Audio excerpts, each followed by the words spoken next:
नमस्कार प्रेक्षक, C news Pune वृत्तदर्शन आपले स्वागत. पुण्याचे माजी महापौर मोहनसिंग राजपाल रास्तापेठ यांचं वयाच्या 77व्या वर्षी दीर्घ आजारानं निधन झालं. 2010 ते 2012 त्यांनी पुण्याचं महापौर पद भूषविलं होतं.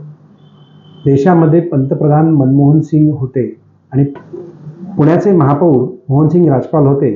एका कार्यक्रमामध्ये पंतप्रधान म्हणाले की पुण्यासारख्या शहरामध्ये सरदारजी महापौर होऊ शकतो, हे फक्त देशात पुण्यामध्ये चांगल्या प्रकारे घडू शकलं याचाही त्यांना अभिमान होता. मोहनसिंग राजपाल हे सर्वांशी मिळून मिसळून वागायचे आणि अतिशय सेवाभावी वृत्तीनं त्यांचं कार्य चालायचं. त्यांना विनम्र आदरांजली.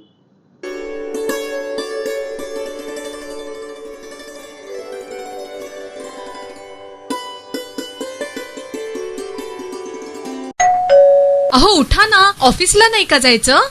अगं मला आज फ्रेशच वाटत नाही, काही करायची इच्छाच नाही. अहो मग तुम्ही आजपासूनच न्यू युनायटेड फार्मसीचे गुड मॉर्निंग चूर्ण घेणं सुरू करा. अपचन, मलावरोध, बद्धकोष्ठ, आम्लपित्त आणि पोटाच्या तक्रारींवर खात्रीशीर आयुर्वेदिक उपाय. गुड मॉर्निंग चूर्ण. 35 वर्षांपासून सगळ्यांच्या पसंतीचे गुड मॉर्निंग चूर्ण औषधांच्या प्रत्येक दुकानात मिळते.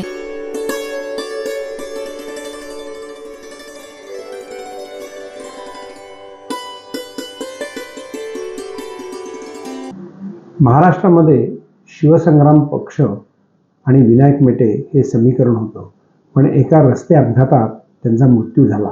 त्यांच्या पत्नी यांनी नंतर त्या पक्षाची धुरा सांभाळली आणि ज्योतिताईंनी पक्षाच्या वतीनं खूप काम केलं. परंतु लोकसभेच्या निवडणुकीमध्ये त्यांच्या उमेदवारीची चर्चा खूप गाजली. तथापि आता त्यांच्या पक्षानं निर्णय घेतला आहे की ते कोणालाही पाठिंबा जाहीर करणार नाही.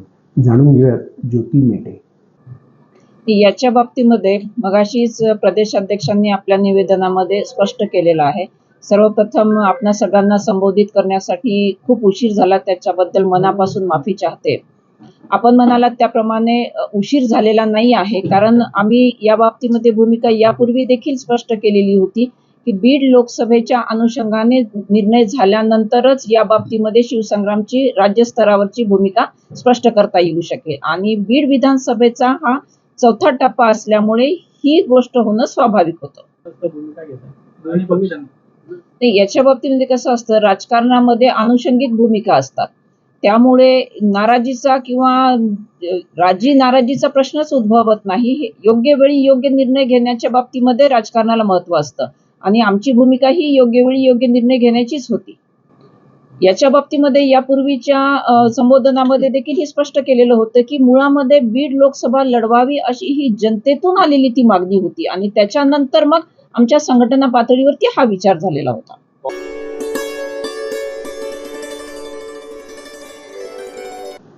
चित्रपट अभिनेते, दिग्दर्शक, निर्माते महेश मांजरेकर आज पुणे श्रमिक पत्रकार या संस्थेमध्ये कट्ट्यावरती गप्पा मारण्याकरता आले होते.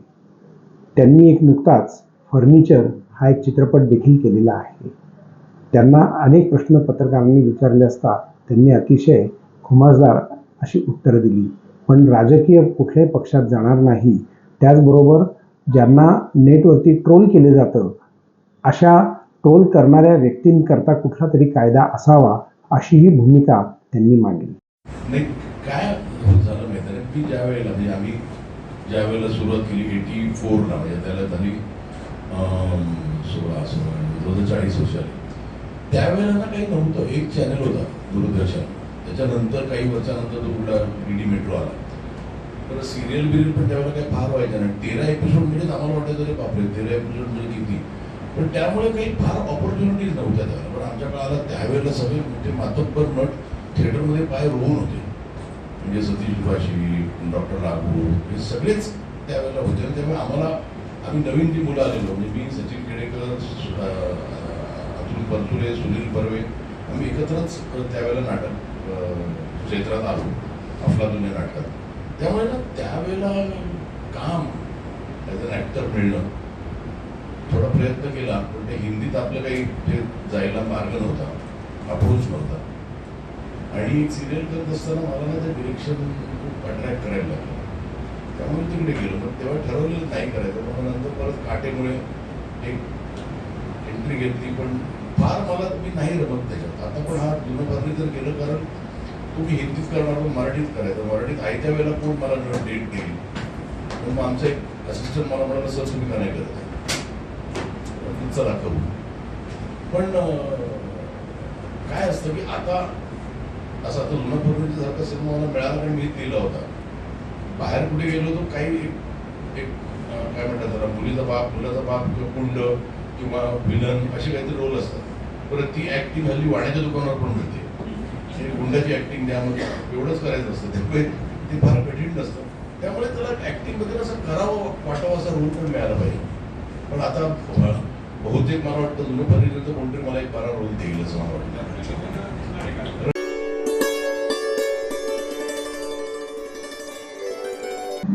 ज्येष्ठ अभ्यासक आनंद रंगनाथन यांनी पुण्यामध्ये पत्रकारांशी संवाद साधला. भारतीय राजकारण, त्याचा इतिहास, समाजाचं अस्तित्व आणि समाजातील घटकद्रव्य यांच्यामध्ये कशा प्रकारे काम चालतं याचा उहापोह त्यांनी त्यांच्या भाषणातून दिला. मोदी हे योग्य की अयोग्य, नेहरू योग्य की अयोग्य याविषयीही त्यांनी त्यांची मतं मांडली. मैं संविधान पे आता हूँ. ये जो खौफ फैला रहे हैं संविधान बदला जाएगा, मैं तो कह रहा हूँ संविधान को बदलना चाहिए. मैं तो डंके की चोट पे कह रहा हूँ, क्योंकि ये संविधान की ही आर्टिकल्स और अमेंडमेंट्स हैं जिनके बेसिस पे एनार्की फैलती है, जिनके basis pay freedom of speech को कर्ब किया जाता है, जिनके बेसिस पे आप जो भी एंटी डेमोक्रेटिक स्टेप्स हैं वो ले सकते हैं. और इनको हटाने के लिए संविधान को बदलना ज़रूरी है. अगर आप देखें संविधान का फ्रीडम ऑफ स्पीच का जो आर्टिकल है, उसमें फ्रीडम ऑफ स्पीच को सब्जेक्ट टू कर रखा है कि आपके पास फ्रीडम है, जो भी आप बोल सकते हैं, लेकिन ये 4 चीज़ें हैं, आप इनके बेसिस पे आपको बोलना है. तो वो कैसी फ्रीडम हुई जब आपको ये कदम फूक के कदम रखना है कि मैं इसमें ना आ जाऊं. और वो कौन लाया? वो जवाहरलाल नेहरू लाए, फर्स्ट अमेंडमेंट लाए. तो जब हमारे फोर फादर्स जिनके हाथ में था कि ये देश आगे कैसे बनना चाहिए, फ्री स्पीच होनी चाहिए, डेमोक्रेसी होनी चाहिए, इंस्टीट्यूशंस डेमोक्रेटाइज्ड होने चाहिए, जब उन्होंने ही सबसे पहला प्रहार किया और ऐसा कॉन्स्टिट्यूशन है, तो वो चीज़ें चेंज होनी चाहिए. तो जो लोग कहते हैं कि डिक्टेटरशिप है, पहली बात तो ये एक ऐसी डिक्टेटरशिप जो हम फ्रीली डिस्कस कर सकते हैं कि मोदी डिक्टेटर है कि नहीं है. तो आई मीन किम जो नॉर्थ कोरिया में, कोई कह सकता है कि किम डिक्टेटर और बच जाएगा? तो नंबर 1 वो नहीं. दूसरा, जो ये लोग कहते रहते हैं कि डिक्टेटर है, वो सिर्फ कहते हैं we speak truth to power, हम पावर के अगेंस्ट सच बोलते हैं, इसलिए हम. तो सिर्फ मोदी पावर में है, ममता पावर में नहीं है, दीदी पावर में नहीं है, केजरीवाल पावर में नहीं है, स्टालिन पावर में नहीं है, पिनराई विजयन पावर में नहीं, जो कि ड्रैकोनियन एक्ट्स लाने ही वाले नहीं थे, ला चुके हैं ये सारे लोग, जो कि दिन दहाड़े रात को उठ के लोगों को, जर्नलिस्ट को पकड़ के जेल में डालते हैं. आपने देखा बंगाल में क्या चल रहा है, संदेश खाली में, जब हाईकोर्ट ने कहा कि इस शाहजहां शेख को सीबीआई को सौंपो क्योंकि हमें पुलिस पे भरोसा नहीं है. ये वहां पे डेमोक्रेसी चल रही है, लेकिन मोदी डेमोक्रेसी पे प्रहार कर रहे हैं. तो ये चीजें दुनिया, जनता देख रही है. दुनिया तो खैर बाद में देखेगी जो भी है, लेकिन लोगों को दिख रहा है कि आप सिर्फ मोदी हेट्रेड में, इस मोदी को आपने हिटलर, डिक्टेटर बना दिया, लेकिन जो आपके चाहते हैं, जिनके बेसिस पे आपकी दुकान चल रही है, वो सब ठीक कर रहे हैं.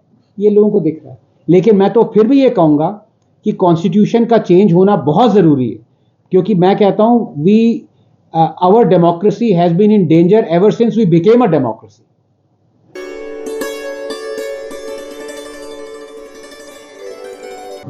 महिला आयोगाच्या अध्यक्ष रुपाली चाकणकर यांनी मोदी यांनी केलेल्या कामामुळे देशातल्या महिला सुरक्षित झाल्या आहेत आणि महिलांना अतिशय मानसन्मानाची वागणूक मिळाली आहे.